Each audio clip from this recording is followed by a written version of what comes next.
Konnichiwa minasang, this is your Uni Mikmik and ngayon gala tayo ulit with my friend Miller. Andito kami ngayon sa Odaiba. Maganda din kasi magpasyal malapit sa beach.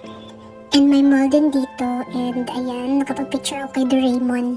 May sariling department store sa bandang entrance siya ng mall.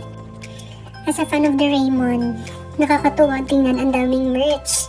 Isang store talaga siya na punong-puno ng Doraemon merch. Doraemon moon. Ayan, tuloy na kanta tayo. Pero anyway guys, tingnan nyo. Sobrang dami ng mga merch and hindi rin sobrang kamahalan yung mga binibenta nila. May mga affordable din naman. Pero of course, priorities muna tayo. Hindi muna tayo magpapabudol for today's video. Tsaka hindi lang mga bata yung makikita mo dito, pati ng mga adults. Siguro mga lumaki din to na nanonood ng Doraemon. Pero I think Doraemon is still showing dito sa Japan and it's really famous guys. Kung may budget lang talaga ako, mapapabili talaga ako ng napakarami. Pero paano? Ito lang tayo. Hanggang tingin na lang muna tayo. May stuff toy ako nagandahan dito and yan yung t-shirt din na gusto ko. Marami din talagang mga turista dito and may mga kababayan din akong narinig na nagtatagalog at nagbibisaya. And ito na nga guys, ang cute, may Hello Kitty din. I'm a cat lover pero hindi ako addicted sa Hello Kitty na mga merch. Pero nakukyutan ako kasi color pink siya. Nagpicture pa rin ako dito kasi may nakalagay na Odaiba. Ang cute diba? Ang dami nilang paandar.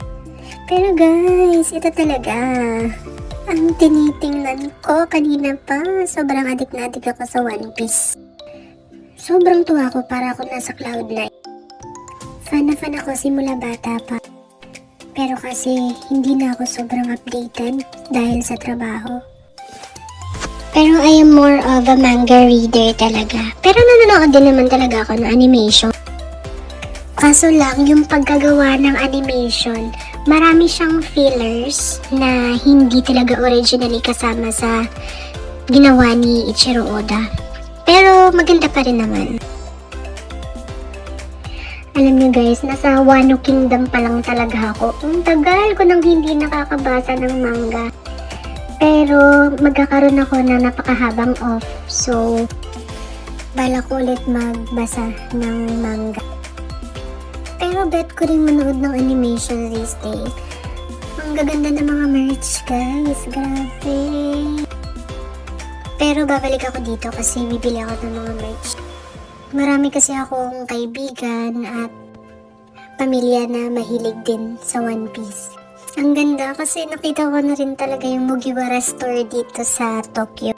Kasi dati may napuntahan ako sa Kagoshima Prefecture pero hindi siya store specifically for One Piece. Sa lahat siya ng anime. Pero kasi kay One Piece lang talaga ako sobrang addicted. Mahal na mahal ko lahat ng mga cast. Pero syempre, yung paborito ko si Luffy. Babalik na lang ako dito guys pag may budget na ako. Paglalaanan ko to talaga. Pagkatapos naming maglibot, kumain na rin kami kaya ito kami ngayon nagtatagtag na mga kinain.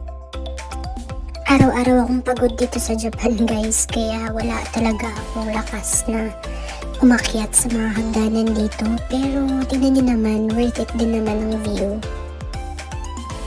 Ang ganda. Umakyat kami dito kasi dito lang din ang sunset at gusto naming panoorin. Ang ganda dyan sa unahan kasi beach siya. Sobrang haggard kasi 2 oras lang yung tulog ko nito. Kakagaling ko lang ng night shift. Pero syempre hindi natin papalagpasin ang mga gala sa buhay. Tingnan nyo, may train na dumaan. Nakakatuwa. Napaka-unique din talaga ng Japan. Napakalinis at napakaganda. Dami-daming nagtatambay dito. Tsaka may nakikita kong mga nag-aaral din. Tapos guys, gusto kong mag-picture dyan sa Statue of Liberty. Diba? Meron din sa Japan. Kaya maglalakad tayo papunta dun. Napaka-refreshing at nagpapasalamat talaga ako na pumunta kami dito kasi parang na-reset ako para ready ulit sa duty sa susunod na araw. Magtatapos na rin ang spring pero at least may sakura pa dito.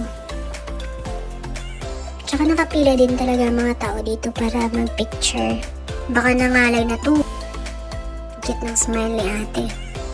Ang ganda ng braid. Diba ang ganda ng paggagawa.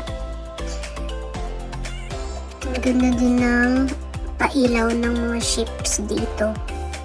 Namiss ko yung pier dun sa likod ng bahay namin sa Mindanao. Gusto ko tuloy magbakasyon. Tingnan nyo, andyan lang din ang Tokyo Tower. Ang ganda niyan paggabi. Papakita ko sa iyo ang buong paligid. Char. Napakalinis, napakaganda. At ang daming tao. Punta na kayo dito guys kasi libre lang na. O siya, magti-tiktok na muna kami. Matane!